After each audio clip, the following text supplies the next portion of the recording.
Jadi artinya memang Shin Tae-yong mengubah style of play dari Indonesia dan juga membentuk generasi emas dari Indonesia karena berisikan pemain-pemain muda. Seperti yang kita pahami teman-teman, dan jangan sampai kita lupa bahwa Shin Tae-yong membawa Indonesia lolos ke Piala Asia juga dengan mayoritas pemain-pemain muda. Betul kan, ketika itu Indonesia satu grup dengan Yordania, Kuwait sebagai tuan rumah dan juga Nepal. Kita bisa menang lawan Kuwait, kita kalah tipis lawan Yordania, mainnya di venue netral kan, mainnya di Kuwait. Kemudian kita bisa membantai Nepal dengan skor 7-0. Dan pada saat itu, jangan lupa juga, nih saya ingatkan lagi, bahwa timnas Indonesia belum diperkuat oleh para pemain diaspora Indonesia. Apalagi sekarang dengan adanya banyak pemain diaspora Indonesia, kan kita bisa melihat permainan timnas Indonesia itu di pertandingan lawan Australia seperti tim Eropa. Enak kan passingnya, passing pendek, ya, mereka bisa main umpan terobosan juga, ada crossing yang masuk, ada inisiatif pergerakan secara individu. Jadi memang Shin Tae-yong ini mengubah Indonesia menjadi tim yang mulai disorot di kawasan Asia. Jadi bukan lagi di ASEAN, tapi di Asia. Bahkan ketika saya menonton pertandingan Indonesia versus Irak, versus Vietnam, dan juga kemudian versus Jepang, ketika saya berada di Provinsi Punjab di India pada saat itu kan, karena saya ada urusan keluarga, kan saya nontonnya juga di channel India ya. Artinya komentarnya itu di bahasa Inggris. Bahkan komentatornya itu memuji performa dari Indonesia, bahkan menyatakan bahwa Indonesia sekarang dipenuhi oleh talenta-talenta muda. Sama sekali saya nggak bohong. Itu kan komentarnya kan di bahasa Inggris. Dan betul kan, terlihat pemain-pemain muda ini bisa memberikan sebuah kejutan. Jadi yang dilihat jangan cuma dari hasil akhir teman-teman. Betul, Indonesia kalah lawan Irak dengan skor 3-1, lawan Jepang dengan skor 3-1, kemudian lawan Australia dengan skor 4-0.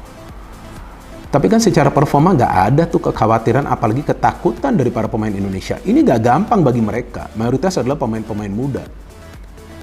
Dan juga Shin Tae-yong ini kan mengambil resiko mengorbitkan banyak sekali pemain-pemain muda. Artinya resiko ini juga bisa menjadi bumerang bagi Shin Tae-yong jika dia gagal. Tidak mudah memang, ini grup keras. Ada Australia yang juga di grup kita untuk 2-3. Tapi apapun itu, dengan kombinasi pemain saat ini yang ada di tim senior, kita bermain dengan U23, di mana Qatar akan tampil dengan U23-nya Australia dan Jordania. Saya meyakini tim ini akan lolos. Kita akan bisa keluar dari grup itu untuk bisa masuk ke babak selanjutnya. Ini yang diinginkan oleh Pak Erik. Jadi kita tunggu sampai di sana bagus, maka kita akan bicarakan sampai di bulan. Yang pasti tidak akan goyah sampai bulan Juni, itu aman. Nah, kedepannya terbuka posisi bagi STY untuk diteruskan, diperpanjang. Jangan khawatir. Jadi kepada para netizen penggemar sepak bola Indonesia, itu sudah dipikirkan oleh Pak Erik. Cuma belum dapat, ya. Mesti ada pembicaraan khusus dengan STY untuk sampai ke depan. Yang akan menawarkan ini. Harus ada nego juga yang akan terjadi ketika itu dibicarakan sampai ke 2027 dengan STY. Bagaimana formulanya untuk STY bisa menerima ini, atau bagi kedepannya seperti apa. Jadi Pak Erik bilang sekarang fokus dulu, ya.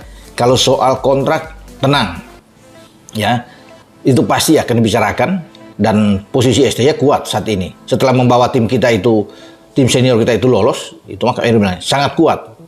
Tidak mungkin, ya, bahwa ada penghentian kontrak dari STY atau STY-nya sampai di bulan Juni.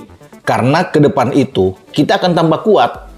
Ya, kenapa kita tambah kuat? Sudah ada masuk gerbong lagi berikut dengan Jai Itse, sudah kita tahu bersama sudah diangkat. Sempat tinggal tunggu Nathan Chu nanti. Ada Tom Haye, ada Ragnar Oratmangun dan Martin Paes. Jadi kalau semua ini masuk, nah kita sampai di bulan Juni itu kan, terakhir di bulan Juni itu kita akan menyelesaikan fase kedua di kualifikasi grup F zona Asia untuk Piala Dunia. Ada Irak yang akan datang, dan nantinya Filipina akan bermain di GBK. Ini kesempatan untuk kita unjuk gigi. Kita bisa membalas Irak di sana dengan formasi Martin Paes sudah ada di bawah Mistar, ada Jai Ises, Ragnar, Tom Haye, Nathan. Ini akan semakin kuat. Makanya kontrak STY itu aman. Menurut Erik aman. Tinggal ada nego. Nah, negonya ini yang kita, apakah sampai di 2027 atau bagaimana? Atau mungkin STY bilang ya sudahlah 2026 aja. Ya bisa saja, tapi akan ditawarkan ke 2027. Yang pasti ini suatu hal yang menggembirakan, ini membuka kesempatan memang. Setelah kita sukses di Piala Asia untuk tim senior lolos dalam besar, ini terbentang bagus. Jadi jangan khawatir dengan kontrak STY. Maka itu gue berharap bahwa Martin Paes, mantan kiper Utrecht sekarang main di Dallas, itu segera dinaturalisasi sehingga pada saat kualifikasi Piala Dunia dia udah bisa main, karena itu akan berpengaruh banget, terutama dengan bola-bola atas. Australia tahu bahwa kita lemah dengan bola-bola atas, dimanfaatkan, dan berapa kali berbahaya juga, bukan dengan itu. Cuman kalau lihat kita mengobok-obok Australia di babak pertama itu luar biasa. Babak pertama yang jadi masalah kan sepak bola itu 2 babak. Nah, tinggal proses ini meningkatkan agar kita tidak hanya di babak pertama tapi juga fokus di babak kedua. Nah, tapi kalau lihat dari pemain dengan hadirnya beberapa pemain naturalisasi di tim kita ini gimana, Om? Itu semua pemain naturalisasi permintaan STY kepada PSSI. Dan itu sudah diberikan. Semua fasilitas, semua permintaan STY itu udah dikasih sama PSSI. Terus mau alasan apa lagi sampai kemarin nyalahin VAR? Emang kalau kemarin itu tidak terjadi gol, emang akan berpengaruh apa? Nggak berpengaruh apa-apa, kita tetap kalah. Pertandingan pertama kita 5-1 lawan Irak, sekarang 3-1. Tapi paling tidak kan bisa mengubah keadaan pada saat itu. Dia tidak nyalahin VAR, makanya dia protes. Mourinho juga protes, VAR. Iya, Yang lainnya betul. pelatih protes kan biasa aja. Jadi dia tidak kan terus Dia aja. tidak mengakui bahwa kekuatan Indonesia ya memang kalah kelas dibandingkan Irak. Iya. Apa susahnya sih ngakuin kita kalah kelas? Masalah VAR itu menjadi catatan. Kan itu lebih enak didengarnya. Oh, iya. Daripada mencari kambing bukan hitam, mencari VAR. kambing hitam. Besok nih kalau misalnya kenapa-napa lawan Vietnam, mau alasan apa lagi?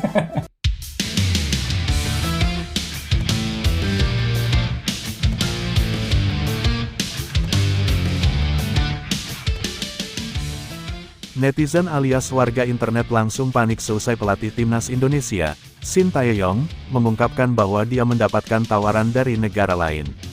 Situasi ini membuat netizen bergerak cepat sehingga melahirkan petisi desakan untuk PSSI agar memperpanjang kontrak Shin Tae-yong. Sebenarnya masalah kontrak Shin Tae-yong ini selalu menjadi perhatian pencinta sepak bola tanah air.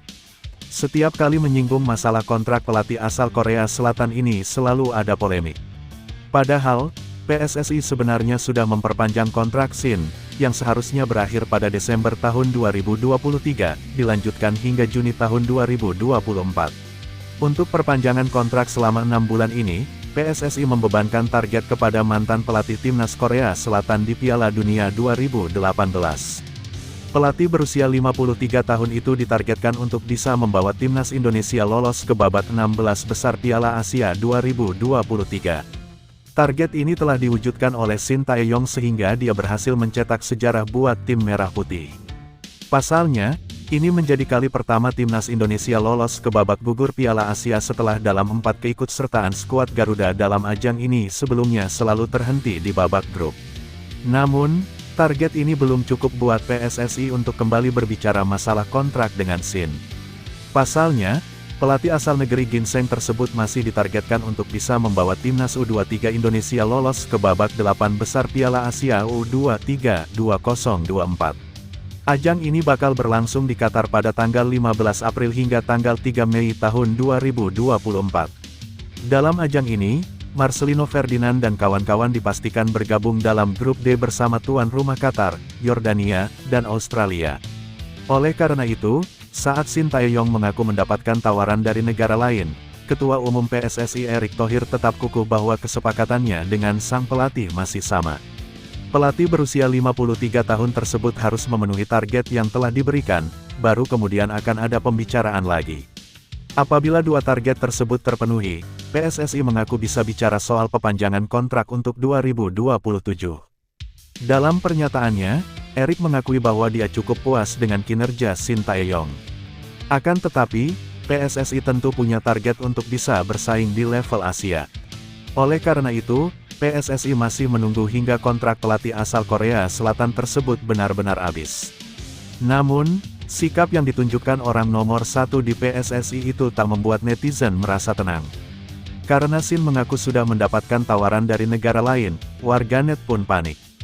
Situasi ini membuat sejumlah pencinta sepak bola memunculkan petisi desakan buat PSSI. Pencinta sepak bola Indonesia dari komunitas Indonesia Pride membuat petisi agar kontrak Shin Tae-yong diperpanjang. Dalam petisi tersebut terlihat jelas foto Shin Tae-yong dengan tulisan STY dan keterangan petisi agar PSSI segera memperpanjang kontraknya. Dalam petisi ini dijelaskan secara rinci alasan mereka menuntut PSSI, bahkan dikatakan target di Piala Asia U23 2024 tak bisa jadi acuan. Hal ini karena banyaknya pemain yang kemungkinan tak bisa membela timnas U23 Indonesia nantinya.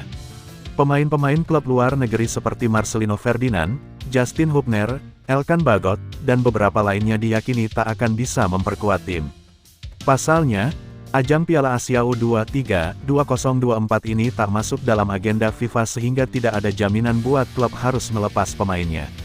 Adapun petisi ini dibuat karena mayoritas pendukung timnas Indonesia di media sosial mendukung perpanjangan kontrak STY sesegera mungkin, begitu isi petisi tersebut. Juga adanya rekam jejak terhadap kebiasaan PSSI untuk mengganti pelatih saat proses timnas sedang sangat baik seperti era Luis Milla adalah hal yang sangat mencemaskan kami sebagai supporter timnas. Shin Tae-yong dianggap telah mencetak sejarah dengan membawa skuad Garuda lolos ke babak 16 besar dan meningkatkan peringkatnya di ranking FIFA dari 176 ke 142. Situasi ini dinilai oleh netizen sebagai bukti perubahan signifikan yang dihadirkan Shin. Untuk itu tak ada alasan untuk tidak memperpanjang kontraknya. Perihal perjanjian target antara Ketum PSSI dan STY untuk lolos ke 8 besar Piala Asia U23 tidak bisa dijadikan acuan nasib STY karena event ini tidak masuk dalam agenda FIFA, tulis sang penanggung jawab Divo Sasendra, sebagaimana isi petisi yang diunggah di Cheng.org ini. Tidak ada jaminan klub akan melepas pemain abroad karena tidak ada keharusan. Akankah proses timnas Indonesia selama 4 tahun yang sudah baik ini akan dipertaruhkan hanya demi turnamen yang bukan agenda FIFA? Petisi desakan buat PSSI yang dibuat pada tanggal 31 Januari tahun 2023 ini telah ditandatangani oleh 42.677 orang hingga Kamis tanggal 1 Februari tahun 2024 pukul 2.20 waktu Indonesia Barat. Berita selanjutnya, beragam reaksi dari netizen mendadak heboh setelah Luis Milla mengomentari kiprah timnas Indonesia di Piala Asia 2023. Timnas Indonesia datang ke Piala Asia Qatar dengan status skuad termuda. Namun, Asnawi Mangkualam DKK berhasil mencetak sejarah lolos babak 16 besar dengan perjuangan luar biasa. Keberhasilan Indonesia lolos ke 16 besar Piala Asia 2023 ini telah memenuhi target yang dicanangkan pelatih timnas Indonesia Shin Tae-yong sebelum kejuaraan ini berlangsung. Meski harus terhenti di 16 besar Piala Asia 2023 usai kalah 0-4 dari Australia, namun penampilan timnas Indonesia menuai banyak pujian. Ex-pelatih timnas Indonesia Luis Milla pun jadi salah satunya. Ia mengaku takjub dengan perubahan dan performa luar biasa tim Merah Putih di Piala Asia 2023. Kenangan yang sangat indah. Selamat PSSI atas evolusinya dan partisipasinya yang luar biasa di Piala Asia, tulis Luis Milla dikutip dari akun Instagram pribadinya, Rabu, 31/1. Unggahan Milla membuat heboh media sosial. Beragam reaksi pun bermunculan menanggapi pernyataan pelatih asal Spanyol itu. Tiba-tiba post kayak gini, buat apa? Tumben amat, tulis salah satu netizen di kolom komentar Instagram Luis Milla. Apa nih tiba-tiba posting timnas Indonesia? Timpal akun lainnya mempertanyakan maksud Luis Milla. Banyak netizen juga mulai berspekulasi tentang masa depan Shin Tae-yong yang kontraknya akan berakhir pada Juni tahun 2024. Sebagian di antaranya menilai unggahan ini sebagai sinyal Luis Milla akan menjadi pengganti STY. Kode Luis Milla back ke timnas, ujar salah satu akun Instagram asal Indonesia. STY out, Luis Milla in. Cetus netizen lain menimpali. Dibangun Luis Milla, digagalkan Simon McManamy, dibangkitkan oleh Shin Tae-yong, tulis warganet. Hingga berita ini diturunkan, unggahan Luis Milla soal kiprah timnas Indonesia di Instagram disukai lebih dari 70.000 akun dan dikomentari 2.000-an akun.